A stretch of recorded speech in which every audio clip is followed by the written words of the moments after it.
Welcome back into the ASUGNews Studio. My name is Tom Wilg. I'm one of the editorial directors for ASUGnews.com. Well, we are delighted to have our sponsor back in the studio, Elliott Garofalo from Optimal Solutions. Thank you for being back in. Thanks. Happy to be here again. You were like the Saturday Night Live when they've got the five-time host. You are our first five-timer, so. Hopefully it's a good thing. Yeah, it is a good thing. Right. Every day it's a good thing. You got some really cool stuff cooking at Optimal. And one of the things we want to talk about that most everyone's talking about is HANA this week. The Optimal Labs, I mean, we were talking, this is just a really cool thing. Maybe we'll start off talking just a little bit about what it is and why you guys started it, and then we can hear some customer stories. It'd be great. Sure, yeah. Optimal Labs, it's a facility out of our corporate office, a customer-facing facility where we built out a true technology lab where we have multiple HANA instances in there tied to over 20 different SAP systems, along with prototype mobility devices from our partners like Motorola, and we also have all of the other kind of next generation products tied to it, such as EPM and BPC, and the thought was we really wanted a place where the customers, the SAP install base, who all want to do HANA, but trying to figure out where it's applicable, how to do it, we bring them in. We convert their data into our appliances. What, their own data? Their own data. Not yours? Not ours, not generic, not dummy data. Their data that they come in, they convert it into our appliance, and they test drive it. And we benchmark all the metrics and the speed improvements, and out at the end of the exercise, out kicks a business case for why SAP and HANA, and they can take it back to their facilities and go get things approved and get things moving. What's the reaction you get when they can see their own data? You know, I'm sure if you guys were pumping in some, it probably wouldn't be as believable. But when they see their own data, what's the reaction you guys get? Yeah, I mean, we really felt that would be a differentiator in labs, and we had to come up with obviously some security and things like that to secure the data, and then we came up with a lot of process for wiping it out and so forth, so they would feel confident in that piece. But it's a game changer for us in there because it's tangible for them. They can actually see and understand what they're looking at, as opposed to us putting in some dummy data or SKUs that don't match, and it stays conceptual for them as opposed to something real tangible. What has this done for your relationship with SAP? I know you guys were, I've been leading the effort with HANA, one of the first partners out there. How has that relationship evolved over the years? Well, as you can imagine, they're pretty excited about Optimal Labs. For one thing, it's helping convince customers to make the migration to HANA, which in turn generates license revenue for SAP. Sure. But quite frankly, most of the nominations we have from clients coming into labs is coming from the SAP account executives out in the field. That's nice. Yeah, it's great. It's great. So again, it's that symbiotic relationship we've had with SAP that we've built over the last 15 years. Can you give us a customer case story, without maybe naming names, or you could name names, but give us one example. If someone's come in and opened their eyes. Sure. I mean, there's a one of the largest food manufacturers in the world, based here in the U.S., that was looking for some improvements with regards to their closing times, with consolidations throughout their enterprise. All the different companies are consolidating, where they came into Optimal Labs and did a pilot and a proof of concept for EPM BPC 10, sitting on HANA, and we knocked it out in 10 days. Did the entire proof of concept, did all the benchmarking and the business case in 10 days that they went back and are using to move forward with the project.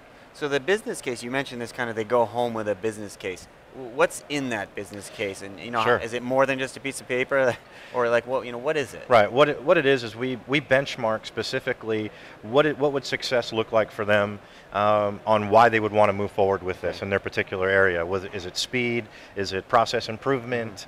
Is it better data? Is it better visibility? Is it better reporting? Quicker reporting? Those types of things. So we benchmark every step of the way towards their agreed upon criteria. But then also what it does is it kicks out when I say business case, it kicks out the ROI as well.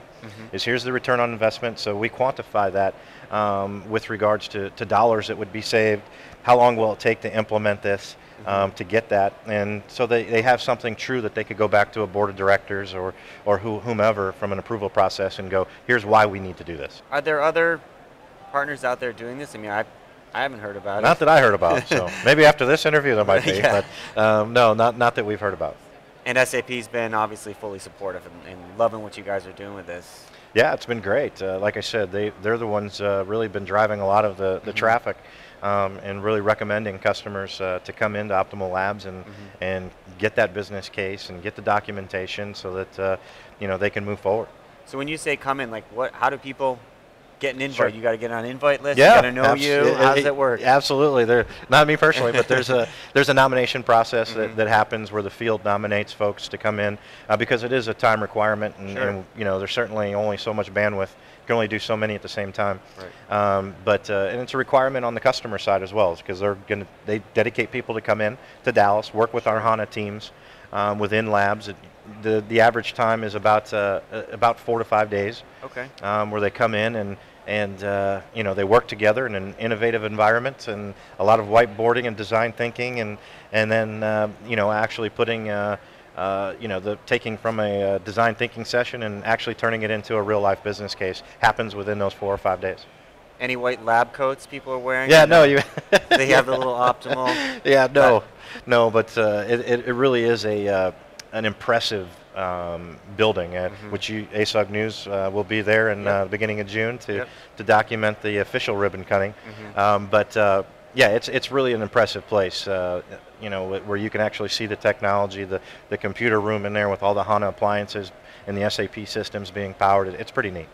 Do you think as more customer case stories get out there, because there are some, but there are few than perhaps more customers would like, because with HANA it's kind of a lot of companies are taking a wait and see, but those ones that are going to the labs, do you think as more of those get out there, we'll see more traction for HANA as you guys are able to help more customers? And oh yeah, 100%. I think that the adoption rate for HANA is going to be through the roof. There's no doubt in my mind. I think the questions are still, where is it applicable? Right. What is it? Is it really truly non-disruptive to go through the migration? Yep. And last but not least is I think they're also recognizing that there's a lot of work to be done to retrofit your where you are today so that you can go do a HANA project, meaning you got to be on the right release levels. You've got, all that stuff has to be in order before you can even go and do the project. Right. So I think they're kind of getting their arms around all that, but we're seeing the adoption rate really increase truly on a month-by-month basis.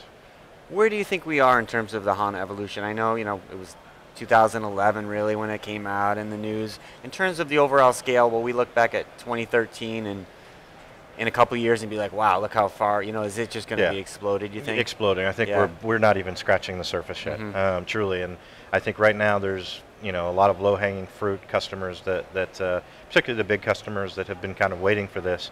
But I think we're just scratching the surface with regards to a lot of actually development that will happen. I think you're going to see an explosion in companies developing solutions on top of HANA that will be made available to the customer community, kind of like an Apple App Store, know. And I think you're going to see an explosion in that space. Great. Well, thank you for coming in again. It was great to see you and have you back in the studio. And thanks to Optimal for sponsoring us once again. Thanks again. You guys do a fantastic job, and we're always happy to be here and to work with ASUGNews, and we're excited to see the growth that you guys have had as well. Thank you.